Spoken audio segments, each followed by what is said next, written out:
Huwag ka magmuna sa akin. Sabihin ko dito. Naroon ka ba nung nangyari yun? Good day, everyone. First, I would like to thank Sir Manny Pacquiao, Sir Sean Gibbons. Mark Montoya will translate. First, I would like to thank God for giving me this strength. We'll have the main event of the evening.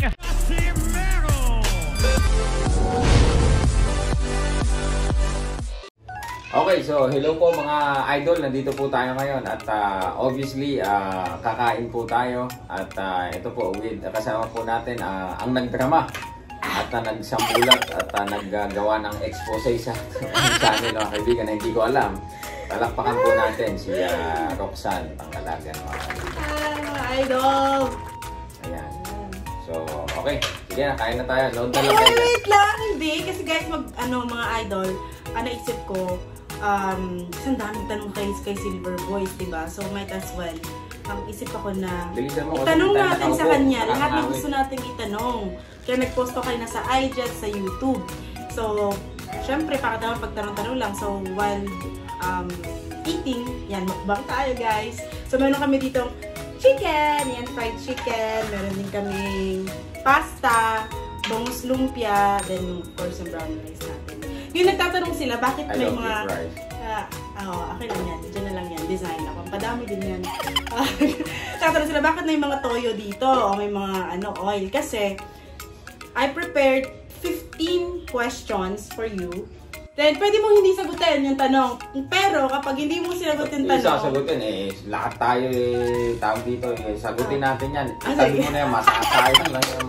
Sige sige, pag di niya sinagot, iinom siya ng, meron tayo ditong toyo, meron tayo ditong suka, huwag niyo pong gagawin yan. Delikado po sa kidney yan. Kasi sabi po ni Sir Memo Heredia mga kaibigan, too much salt is bad for your body mga kaibigan. Minsan lang naman. Rice is good but not every day. Yan po mga binili sa atin. Sabi mo salt to buy rice. Sir Memo Heredia mga idol. Anyway, meron din tayo ditong hot sauce, meron din tayong patis. Masasayang lang lahat. Meron tayong oil. Meron tayong ketchup. Masasayang lang. Pero ako nag-isa mga idol, isa lang tong display mga idol. Sige, tingnan natin guys kung masasagot niya yung mga tanong natin. So, let's go. Let's eat na ta. Let's eat na ta. From Gian Matthew. Kilala ko yan, sige yan.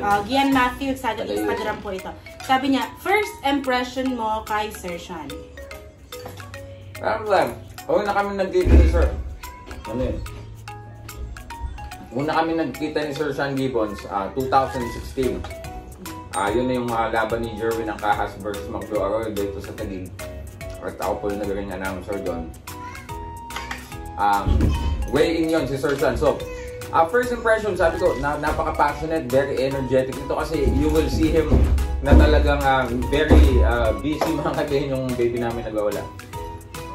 Talagang pumaroon at pumarito, busy, nag-aasikaso ng mga fighters, dinagad ko ng mga next na gagawin. And my impression to him that time was a very passionate individual in the sport of boxing.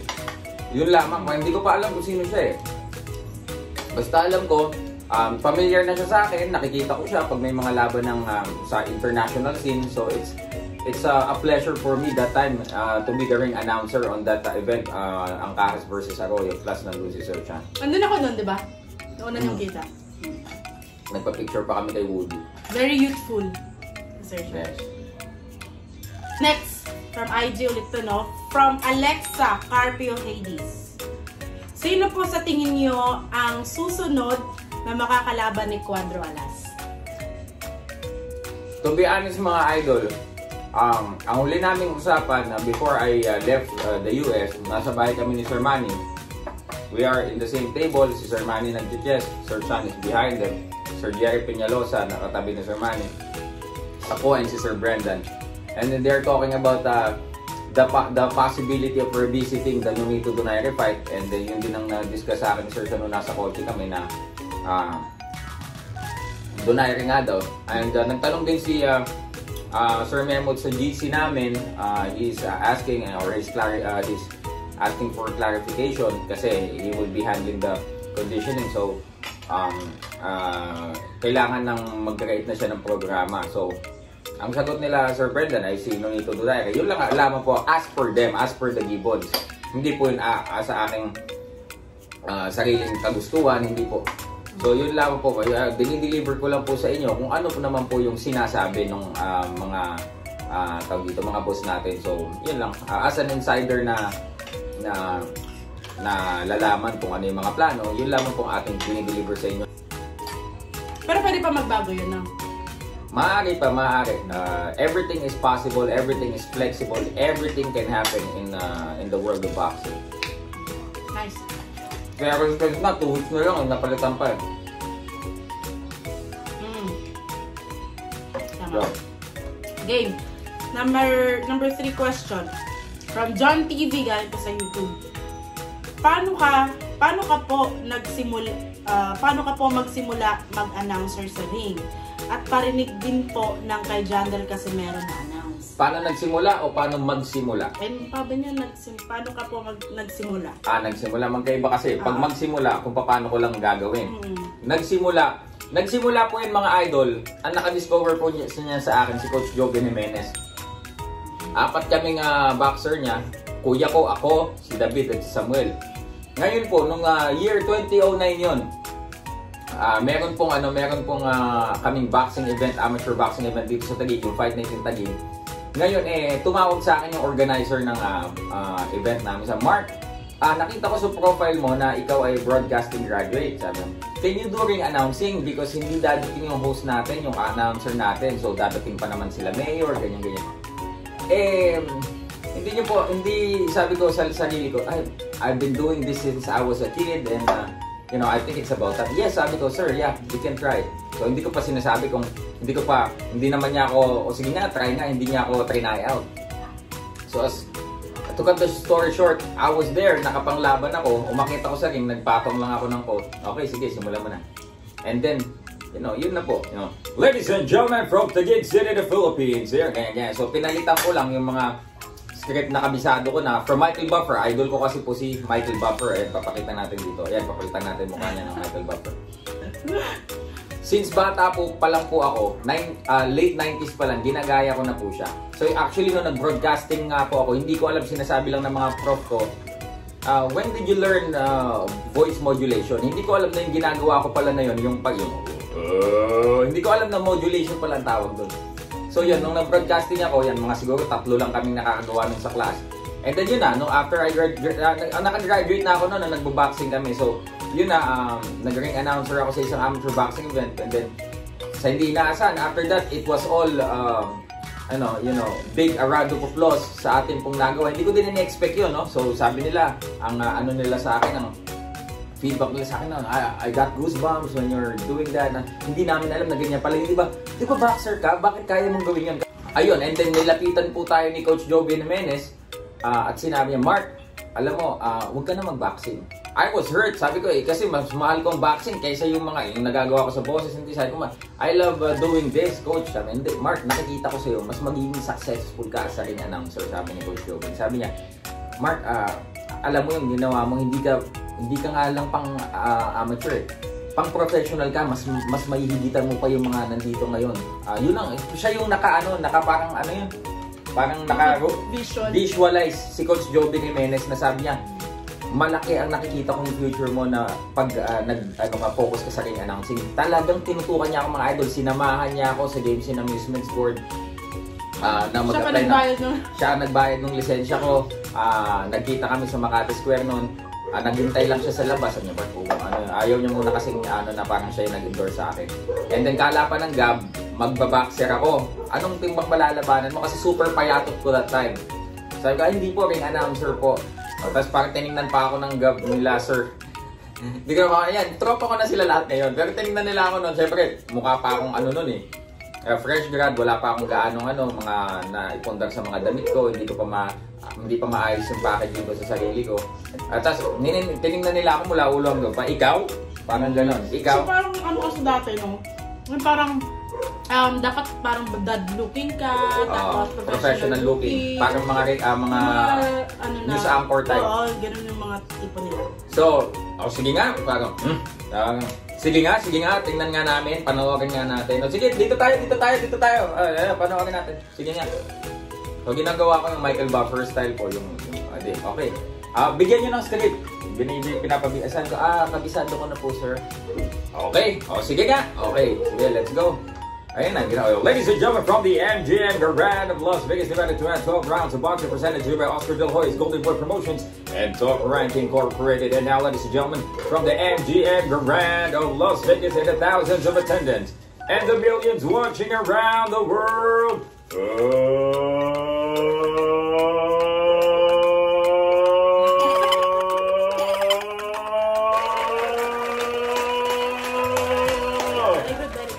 Ayun na, then after that, napalakpakan po tayo and ayun na, parang hindi namin akalain na galing sa'yo nang manggagaling yung boss na yun, parang galing sa isang malaking tao. And then, yun na, it all started there. I was a pro boxing ring announcer since 2013. Ayun na po, so the rest is history, mga kaibigan, at ngayon nandito na po tayo. At syempre, credit unang-una kay Coach Joby Jimenez na siyang nagpaintindi sa akin ng aking magiging kinabukasan pagka ito ang aking pinursu. At syempre si Sir Sean Gibbons at ang MP mo. Tsaka diba dati parang hindi pa tayo mag-girlfriend boyfriend. Crush mo pa lang ako. Hindi, ginagawa lang na yung parang entertainment. Yung yeah, for entertainment. Let's say may mga get-together kami. Let's say siya, kunyari, introduce ko siya sa... I-introduce ko siya na kakanta ng national anthem and nangyari yun. Di ba? Kung makakalaga sa mga boxing event. Yes. Parang naisip ko na dati nung nasa singing group kami, joke lang namin to eh. Yung ladies and gentlemen, to sing the Philippine national anthem, here is the talented Roxanne Tangalagan. Ano lang, joke lang namin yun mga idol. And then it happened multiple times, hindi lang isang beses. And nandun pa si Sir Manny, lahat ng mga big bosses. So, parang saan ko, diba? Totoo din yung kasabihan, fake it till you make it. Kaya sa mga nangangarap dyan, you know, just keep on doing it. If you want to do what I do, just keep on doing it and master your craft. And your passion will not fail you. That's what I can assure you. Exactly. Amen! Yes, let's go. Kain ka muna, wait lang po ni Kevin. Masasayang niyan, alisin mo na yan. Easy ka lang, marami pa tayong question dito. Next. From FM Gaspi sa Instagram to. Better resume Donaire versus Casimero, Spence versus Crawford. Well, parehas natin gusto makita yung laban na yan, mga idol. Kung ako as a fan, without yung kung ano yung sistema talaga sa promoting, kasi technical yan mga idol eh. But as a fan, I really want to see this. Casimero versus Donaire, this is a historical bout kasi wala pa pong nangyayaring dalawang Pilipino na naglalaban for title unification. Yes, may naglaban na champion versus challenger, Jerwin Angcajas, Jonas Sultan, after 95 years pagkatapos nung Pancho Villa at yung kalaban niya. Then after that, nangyari din itong si Donnie Nietes versus si Aston Palite for the WBO, which is naging draw. So yun mga kaibigan, itong Nonito Donaire at General Casimero na sana yung nga ang mangyayari ng August 14, yung laban natin sana. Napakalaking laban yan because dalawang Pilipino na maglalaban for title unification. Plus, dalawa sila na hindi basta-basta, meron silang talagang magandang credential. Nonito Donaire is a future Hall of Famer, no doubt. All the credit belongs to Nonito Donaire and an up-and-coming tawag dito, star na si General Casimero na nasa prime ngayon. So it will be a very, very good fight. Yes. And then yung ito naman, ano yung pangalawa? Spence Crawford. Spence Crawford, we need to see that fight, no? Ngayon nga malamang mga idol, dahil nga sa tinatawag na ito yung mga natutunan ko, ilan at sa natutunan ko kay Sir Sean, may tinatawag na promotional conflict wherein if two fighters belong to two different promotions, let's say she owns Crawford, I own Spence. She's Top Rank, I'm TBC. And if we decided to have our fighters fight, sige, kanino ang ticket sales? O paano hatian? Hindi, 60-40. Dapat lamang ako kasi ganyan. O kaya sa TV, you are in partnership with ESPN Plus. I am in partnership with Showtime. Sino magpapalabas? yan po ang mga technicality ng pagka magkahiwalay na promotion. Unlike before, nung time nila Oscar De La Hoya noon, talagang open sa partnership ang mga promotions. Ngayon po kasi meron ng monopolyo na nagaganap, mga kaibigan, na yung mga fighters ng isang promotion ay nag-round robin lamang. Sila lamang ang naglalaban. Bakit di mo pwedeng sabay that? They can, but split naman masyado yung ano. Di ba? Hindi magiging united. Unlike mega fight like Pacquiao versus Mayweather, na buong mundo, kahit hindi boxing fan, ay talagang bumili ng mga pay-per-view fights. So, sa mga ganong klaseng usapin na ako, naririnig ko kay Sir Sean, alright, I'm learning, and that's what I'm sharing to you guys, for you to have an idea on how it works. So, but as a boxing fan, I want to see the fight, both of the fight, mga kaibigan. Tama. Next. Guys, hindi to always silver-verse yung mga tanong, ha? Nag-review ka yan. Number 5. Talaga? Joke lang. Gemini TV. Actually, binura niya to eh. Iwan ko napagtanto niya siguro. Pero wala na, nakuha ko na po. Binura niya to, pero nakuha ko na eh. May screenshot pa yan. Bakit di kayo nagsasama ni Cuadro Alas? Tapos ano po siya sunod, pakisagot yan. Things happen, and I'm really sure na it happened for a reason. God allowed that to happen for us to learn. Also, as an individual, as a person, on how to take that kind of situation.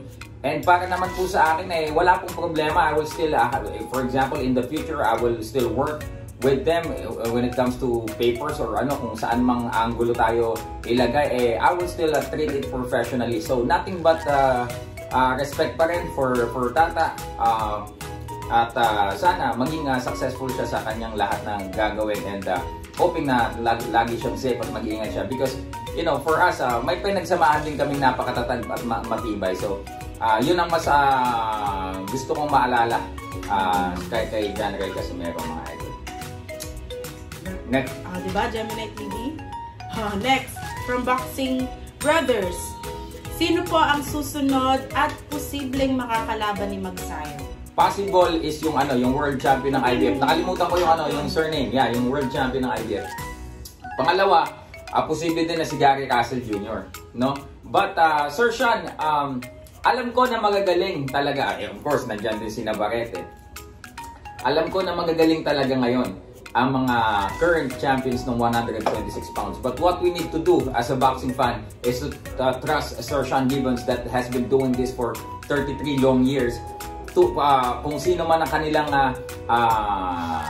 tawag dito, kakausapin na kampo para labanan itong si Mark Magnifico Magsayo, talagang asahan natin na yan ay talagang executed and well played itong mangyayari na ito, sapagkat hindi biro-biro po ang mga champions sa 126 pounds.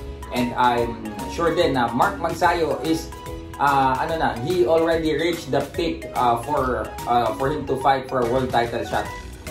And I was there. Lahat naman tayo nakinabahan nung huling laban ni Mark, but the way it ended, it made us so proud of him, and talagang napakalaking panalo ni Mark Magsayo. Mark Magsayo has the capability to parang reverse the situation with just one punch. So that separates a guy like Mark Magsayo that separates him to the other fighters. At talagang he belongs to the elite naman na itong si Mark Magsayo. Mark Magsayo, mga friends, shoutout sa inyo. Nanonood din yan sa atin, at ingat kayo dyan lagi, and world champion soon. Alam nyo na yan. Sana yung world title na talaga, no? Next talaga kay Mark, world title champion. Congrats in advance, Triple M. Next, Marivic Yarso. Paano po kayo nagkakilala ni Ma'am Rox? Noong una, may lihim siyang pagtingin sa akin. Hindi ko alam na i-stalk niya pala ako, mga kaibigan. That is for it.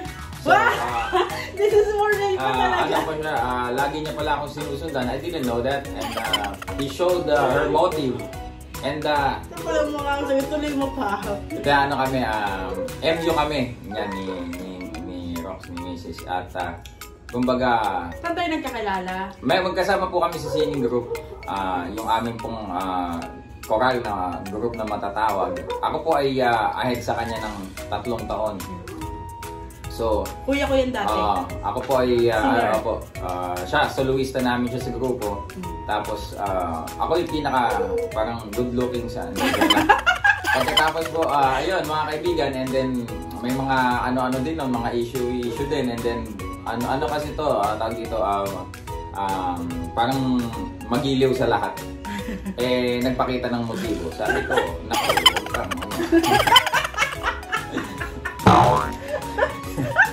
kinikilig mga kaibigan. Kinikilig. Kitang-kita. Kahit itago mo, hindi makakaila. Aray! At, ayun, Virgin. Tapos yun mga kaibigan, talagang, ayun hindi kami actually talagang totally yung nagliligawan. Hindi. Parang it all came out naturally po. Tapos, nanganak siya bigla. And then, joke lang. Billy was given to us by the Lord after 2 years of being together po. Yes. Yan. Sige, next question. Next! I am Yoji. From I am Yoji. Mabubuo pa ba ang Team Casimero? At maayos ang hindi pagkakaintindihan? Siguro Manila to, Team Manila. We are all hoping, mga idol. We're all hoping. Yun naman ang aming minimity because we are aiming for peace, di ba? We're aiming for unity. And at first naman, yun naman ang aming goal eh. Siyempre, di ba, kasi magkakasama kami dito before going to the US. And we, hindi lang ako. Each and every one of us work hard in their respective part sa team. So, siyempre, as a group member, gusto talaga namin na may magkaroon ng reconciliation. Sana kung ibibigay ng pagkakataon, yun ang aming kagustuhan.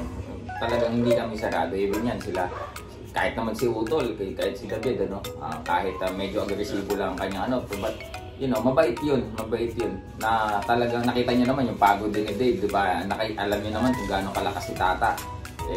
Yung kaming mga nagmi-meet, talagang super na effort na naibato namin, jogging araw-araw, di ba? Yan pati yung nagpapasuntok sa body, yung nagsusot ng armor yan, sila Koy Jello, sila Bob Soberano, di ba?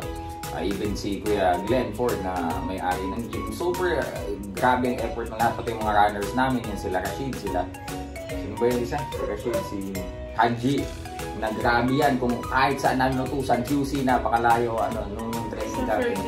Fairview, talagang super yung kanilang naging effort sa training camp na ito. Alright, next question. Boxer na nakasama mo na pinakamadisiplina? Mahirap yan. Pili ka lang kung gusto mo Hindi, pinagkukumpara ko pa ngayon. Pinakamadisiplina, kayong hindi nadadaya sa training, talagang syempre, marami. Ito, I will answer that objectively, mga idol. Lahat sila hard worker. But, kung talagang, kung sino yung nirespeto ko dahil sa kanyang dedication at hard work at sa kanyang pagkukusa, Jerwin ang Kahas. Ano example? Basta. Para sa iba. Hindi mo na siya kailangan sabihan eh. Hindi siya ihinto hanggang hindi niya nakukuha yung goal niyang weight. Let's say today, my goal weight is ganito. Hindi siya dito. Kahit mag-relax ka lang, umupo ka lang, tapos i-ready mo lang yung tubig niya, yung pangunat niya. Siya na yung gagawin and he will not stop until he reach that goal for that day.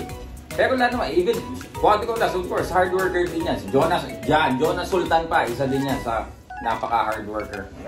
Pero ang pinaka talaga is... Pero yung talaga, yung tahimik lang siya, kung baga wala na siyang sasabihin. Hindi na kailangan sabihin. Hihinto siya. Tapos na yung trabaho na kailangan gawin. Yun lang. But all of them kudos because all of the fighters are hard worker. Yun lang na tawag dito, i-meet mo yung halimbawa 118 pounds from ganitong timbang sacrifice na yun eh. No disrespect sa ating ibang fighters, no. Na lang din talaga ako na sobra akong na-impress sa style ni Jerwin ang Kahas when it comes to discipline. Okay, next question. Ngayon naman, sino naman ang boxer na nakasama mo na walang disiplina? Wala. Meron! Lahat sila may disiplina. Ang kinukuha ng MP, lahat ng fighters ay isa sa criteria may disiplina. At hindi yan magiging ganyan. Tanong ka na, meron. Hindi yan magiging ganyang kalibre. Totoo to, hindi yan magiging ganyang kalibre. Kapag ka... Meron! Huwag ka magmuna siya. Sasabihin ko dito. Nakaroon ka ba nung nangyari yun? Wala.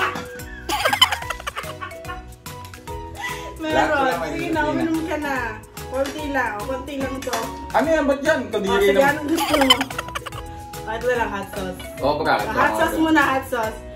Meron po, hindi lang po, ayaw niyo po sabihin eh. Ano yan? Ang dami naman yan. Konti lang yan, oh. Oh. Ay, aka na.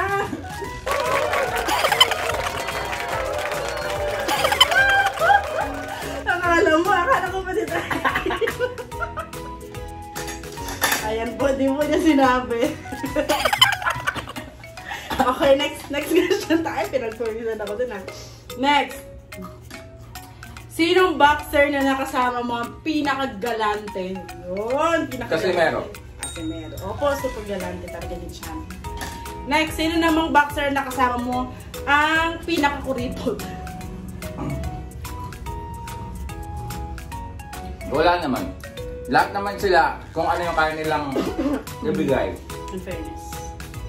Binibigay nila. Nice, nice. Next. Tsaka, hindi naman kasi nila obligasyon yun. Si Sir Sean naman talaga yung ano yung nag-aano sa akin, nag-compensate sa akin. But if they're kind enough to to share their blessings. Share or mag-profit sharing sila din, thankful tayo doon. Next. Pinagtataguan mo ba ako ng pera? No, siya pumahok ng pera ko. Siya ang nagtatago ng pera ko. Pinagtataguan niya ang sarili ko. Ha? Ubus na yung saan mo ginastos? O, ayaw ka pala mukha mo, ha? Hindi po ako ganon. Okay, next tayo. From Roland Yanong. Natukso ka ba sa original blonde? No.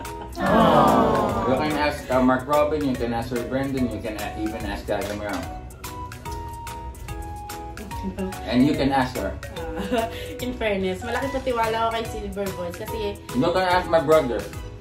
You can ask his parents as well. Napaka-loyal po nito. Opo. Nakabait. Next, from Hopia.07. Magkano po sahod nyo sa MP? Not fixed. Pero sobra sa sapat. Magkano nga? Hindi mo na masasabihin. Inom ka na naman. Inom ka na naman. All in ngayong na to, training camp na to? Ngayong training camp na to. Ngayon na lang. Ngayong training camp na to. Kung pagsasama-samahin mga idol, yung nakuha ko ngayon, kulang-kulang mga nasa boxing lang. Wala pa yung YouTube dun. And then, last question. Para kanino ang cover song mo na paano? Sa totoo lang, kayo na bahalang magbigay ng judgment dyan. Pero, matagal na nare-request sa akin yan. Noon pa, kasi nagko-cover ako ng mga rap song, ng mga XB songs. Nire-request sa akin yan, trinay ko. Nagustuhan ng tao, bumili tayo ng mic, di inano natin yan, kinover na natin yan. Kung gusto nyong bigyan ng kahulugan, bahala na kayo, di ba? Basta yan ay song cover, artistic cover ko yan. That is to share my artistry. Our artistry with Samuel, yung aking kapatid, no? So guys, please subscribe to Samuel Lantaya, which is ang kanyang, yan, naka 1K subscriber na po siya. So maraming salamat po sa inyo and maraming salamat po sa pag-support kay Silver Voice. Outro ka na dali, nagwawala na. Okay, nagwawala na po ang aming baby. Yun po, maraming pong salamat sa inyo pong pagsama sa amin. Nawa po ay nabigyan kayo ng karunungan, ng aral at napalakas po ang inyong mga spiritual na pamumuhay sa nangyaring mukbang po na ito. At salamat sa solidong pagsuporta. Mga 400 na lang, 100K na. So thank you. I never thought that this one day this will happen. So maraming po salamat. So I'm looking forward na pag nagba-vlog tayo, meron ng nakahang dyan na So maraming pong salamat to each and every one of you na hindi tayo iniwan from day one. Thank you. Yay! Yun lang po. Thank you so Bye-bye. much.